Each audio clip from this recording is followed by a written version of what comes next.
Bienvenue, Madame Antilope, à cette formation en développement personnel. Pendant la séance d'aujourd'hui, de quoi aimeriez-vous parler? Eh bien, je ressens une grande jalousie depuis plusieurs années et j'aimerais me débarrasser de ce sentiment envahissant. Je vois. Nous allons explorer ceci ensemble. Mais d'abord, parlez-moi de votre enfance. Je suis née au Wisconsin. J'ai vécu une enfance heureuse. Dès ma naissance, j'ai eu envie de courir. Ma mère a bien pris soin de moi, bien que parfois, je trouvais ça un peu embarrassant. J'ai aussi eu une phase un peu punk. J'ai grandi parmi un groupe bien tissé serré. Dans vos souvenirs, à partir de quand le sentiment de jalousie a-t-il commencé à se manifester?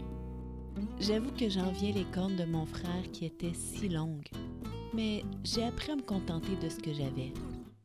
Ça a vraiment commencé à mon arrivée à Sherbrooke en 1993. Moi qui ai toujours eu les pieds sur terre, j'ai été suspendue au-dessus du vide. Et je l'ai vu, lui, l'orignal, confortablement installé, les quatre pattes bien au sol. Ce que vous ressentez est bien naturel. Seuls les oiseaux sont bien dans les airs. Combien de temps êtes-vous resté suspendu ainsi? Presque 10 ans, jusqu'au déménagement du musée de ce côté-ci de la rue. Est-ce que votre contrariété s'est apaisée par la suite? Non, au contraire, ils ont organisé une sortie spectaculaire pour M. Orignal. Apparemment, on ne pouvait pas le sortir par la porte comme tous les autres. Il a même fait la une des journaux juste parce qu'il a traversé une rue. J'étais franchement jalouse de toute cette attention. Et après, il a été présenté dans leur exposition au fil des saisons, et pas moi. J'ai été mise à l'écart pendant 10 ans dans ce qu'ils appellent les réserves. C'était un endroit sombre, mais je dois l'admettre, très confortable. Pour nous aider à rester beau, la température, l'humidité et même la lumière y sont contrôlés. Ce n'était pas le cas dans l'ancien musée. Les écarts de température là-bas étaient extrêmes. Il y a même de mes congénères qui en sont restés marqués. Mais dans les salles d'exposition ici, tout est contrôlé, vous savez. En fait, j'aurais été aussi bien au 3e étage, et là, j'aurais pu être admirée. Puis un jour, j'ai cru que ça y était, que c'était mon moment pour briller. On m'a regardé de tous les côtés. On m'a bien époussetée, on a même repeigné ma fourrure pour qu'elle soit toute bouffante. J'étais heureuse, j'allais être exposée. Et c'est le cas. Vous êtes dans l'exposition Alter Anima, juste à côté de l'orignal.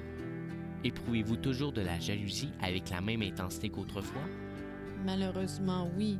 Il a toute l'attention avec son gros panache. Vous êtes consciente qu'il ne serait peut-être pas aussi intéressant s'il avait été capturé en janvier sans ces bois? Vous avez des cornes à l'année. C'est vrai, mais elles n'ont jamais eu le beau velours que vous avez, vous, les cervidés. Ça a l'air si doux.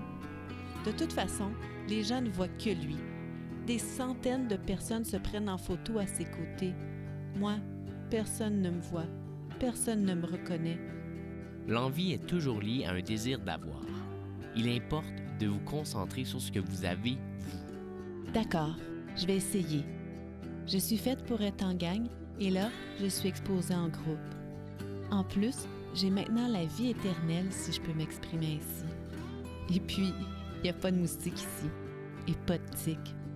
Bon, il y a des dermestes parfois, mais les techniciens de conservation font des inspections régulières pour que ces petites bestioles ne dévorent pas mes peaux mortes. Nous arrivons à la fin de notre séance.